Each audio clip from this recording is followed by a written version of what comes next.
Green gold की भिंडी हो और ये नहीं हो सकता कि उसकी क्वालिटीज़ में वो किसी से भी कम हो, बल्कि मैं इस टाइम मौजूद हूँ नौशहरा के इलाके के अंदर। यहाँ पे हमारी एक नहीं दो वैरायटियाँ लगाई थी, अब्दुल हसीब भाई ने 2 वैरायटियाँ लगाई थी, तो माशाल्लाह दोनों ही वैरायटियाँ एक से एक बढ़ के हैं। भिंडी के अंदर सबसे ज़्यादा जो चीज़ देखी जाती है वो है कि उसका कलर कैसा है, उसकी पैदावार कैसी है। तो माशाल्लाह से इन्होंने 250 किलो कम से कम 3 से 4 चुनाइयाँ कर ली है माशाल्लाह, और 250 किलो इन्होंने इसे पैदावार ले ली है। तो हमेशा जो पैदावार है, पैदावार से ही कमाया जाता है। जितनी ज़्यादा पैदावार होगी उतना ज़्यादा मुनाफा होगा। बताइएगा कैसी भिंडी है? भिंडी अच्छी भी है, पैदावार अच्छी भी करता है। कलर कैसा है? कलर भी अच्छा है। मार्केट में रेट कैसे मिल रहा है आपको?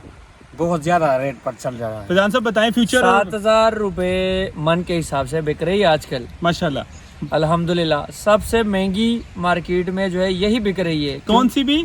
जैस्मीन और फ्यूचर। माशाल्लाह से जैस्मीन और फ्यूचर केपीके के अंदर एक जबरदस्त भिंडी माशाल्लाह। ग्रीन गोल्ड जिंदाबाद, ग्रीन गोल्ड जिंदाबाद। जिंदाबाद।